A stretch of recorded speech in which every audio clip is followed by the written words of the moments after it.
తీసుకునే విషయంలో, పేదల కష్టాలు తీర్చే విషయంలో, ఇచ్చిన గ్యారంటీలో ఎన్నికల హామీలు అమలు చేయడం కోసం క్యాబినెట్ మీటింగులు జరగాలి. కానీ ఈ ప్రభుత్వంలో క్యాబినెట్ మీటింగులు దేని మీద జరుగుతున్నాయి? వాటాల కోసం, కమిషన్ల కోసం ఇవాళ క్యాబినెట్ మీటింగులు జరుగుతూ ఉన్నాయి. పంపకాల్లో తేడా రావడంతో బయటకు వచ్చి ఒకరి మీద ఒకరు నిందలు వేసుకుంటూ ఉన్నారు. అందుకే నేను గతంలో అన్నా, ఇది ఒక దండుపాలెం బ్యాచ్ లాగా తయారైందని కూడా గతంలో నేను కామెంట్ చేస్తే నా మీద విరుచుకుపడ్డారు. కానీ ఇలా అదే నిజమని తేలుతుంది కదా. మొన్నటి క్యాబినెట్ మీటింగ్లోనేమో ల్యాండ్ స్కామ్, నిన్నటి క్యాబినెట్ మీటింగ్లోనేమో పవర్ స్కామ్ జరుగుతున్నది. ఇంతే కదా. మొన్ననేమో 5 లక్షల కోట్లు దండుకునేటువంటి ల్యాండ్ స్కామ్ మీద జరిగింది. అఫ్కోర్స్ నిన్న క్యాబినెట్ మీటింగ్ అయినాక కూడా బయటకు వచ్చి ఏం మాట్లాడినరు? లేదా 5 లక్షలు కోట్లు దండుకునే స్కామ్ ఇది ఒక ముఖ్యమంత్రి రేవంత్ రెడ్డిదే కాదు, దీని వెనుక క్యాబినెట్ సబ్ కమిటీ ఉంది, మేము అందరం కలిసే చేస్తున్నామని చెప్పారా నిన్న? ఇది ఒక రేవంత్ రెడ్డి ఆలోచన కాదు, క్యాబినెట్ సబ్ కమిటీ మా అందరి ఉంది, దీన్ని వెనుక మేమంతా కలిసే ఉన్నాం, కలిసే చేస్తున్నాం అనే మాట చెప్పకనే చెప్పిండ్రు నిన్న క్యాబినెట్. అధికారంలోకి వచ్చి 2 ఏళ్ళు అయింది. ఎప్పుడన్నా బీఆర్ఎస్ పార్టీ ప్రజల తరఫున పోరాడితే, విద్యార్థుల ఫీజు రియంబర్స్మెంట్ ఇవ్వమంటే, అవ్వాతాతలకు 4000 పింఛన్ ఎప్పుడు ఇస్తావంటే, అక్కా చెల్లెలకు మహాలక్ష్మి 2500 ఎప్పుడు ఇస్తావంటే, లేదు కాంగ్రెస్ పార్టీ చేసిన స్కాములు బయట పెడితే ఏమంటారు? ఓ ఎంక్వైరీ చేస్తాం, మీ మీద కమిషన్ వేస్తాం, మీ గవర్నమెంట్లో ఇట్లయింది అంటే 2 ఏళ్ళు అయిపోయినాక కూడా ఇంకా గవే సిగ్గులేని డొల్ల మాటలు మాట్లాడుతున్నారు.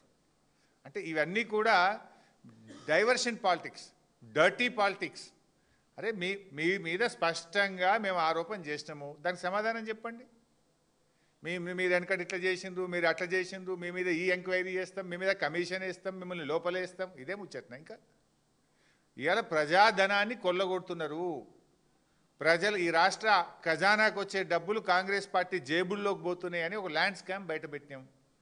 దాన్ని ఎందుకు సూటిగా సమాధానం చెప్పరు మీరు? మొన్నటి క్యాబినెట్లోనేమో భూ స్కామ్ మీద మీటింగ్ జరిగింది, నిన్నటి క్యాబినెట్ మీటింగ్లో పవర్ స్కామ్ మీద మీటింగ్ జరిగింది. ఈ మంత్రివర్గము స్కామ్ల గురించి మాట్లాడుతుంది తప్ప స్కీమ్ల గురించి మాట్లాడతలేదు. మీ మంత్రివర్గం స్కీమ్ల గురించి ఆలోచిస్తలేదు, స్కామ్ల గురించి ఆలోచిస్తుంది.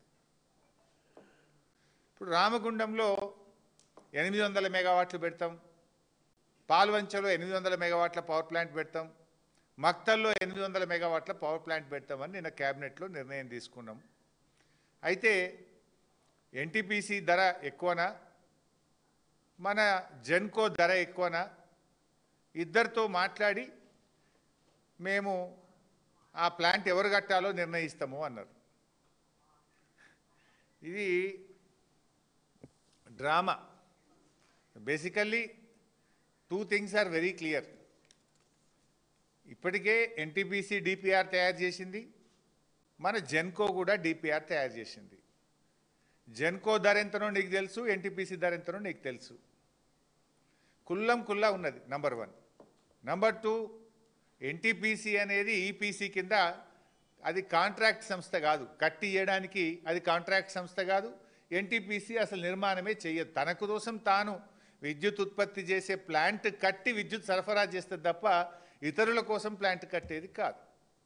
అంతా తెలిసిన ఓ డ్రామా రేవంత్ రెడ్డి గారు. అంటే డైవర్షన్ పాలిటిక్స్, తమ స్కెచ్ను అమలు చేసుకోవడానికి ఇదో డైవర్షన్. రేపు ఎట్లా ఎన్టీపీసీ మేము కట్టమంటుంది. అయినా ఇంకోటి, ఇప్పుడు రామగుండం 800 మెగావాట్ల పవర్ ప్లాంట్ తయారు చేయడానికి జెన్కో ఆల్రెడీ నిన్న క్యాబినెట్కు డిపిఆర్ పెట్టింది, జెన్కో డిపిఆర్ తయారు చేసింది. జెన్కో డిపిఆర్ ప్రకారంగా 14 కోట్లు 1 మెగావాట్కు ఖర్చు అవుతుంది అని జెన్కో చెప్పింది. మొదలు 17 కోట్లు చెప్పింది. అరే గింత 40 బదనామైతామంటే దాన్ని 14 కోట్లకు తగ్గించి చూపించారు, తర్వాత పెంచుకునే స్కెచ్ అది. సరే 14 అనుకుందాం. ఎన్టీపీసీ తెలంగాణ కోసం అచ్చంగా రాష్ట్ర విభజన చట్టంలో భాగంగా 4000 మెగావాట్ల పవర్ ప్లాంట్ ఎన్టీపీసీ కడుతుంది. అందులో 1600 బీఆర్ఎస్ ప్రభుత్వం ఉన్నప్పుడే కట్టింది, ఆ కరెంటు మనం తీసుకున్నాం. ఇప్పుడు మరో 2400 మెగావాట్లు ఎన్టీపీసీ కడతా ఉంది. వాళ్ళు ఎంత చేసిండ్రు ధర? పర్ మెగావాట్ 12 కోట్ల 23 లక్షలుగా ఎన్టీపీసీ డిపిఆర్ తయారు చేసింది. కుల్లా వీళ్ళు ఎక్కువనా వాళ్ళు ఎక్కువనా చర్చించి నిర్ణయం తీసుకుంటామని క్యాబినెట్ చెప్పిందట. ఎన్టీపీసీ డిపిఆర్ రాష్ట్ర ప్రభుత్వం దగ్గర ఉంది. జెన్కో తయారు చేసిన డిపిఆర్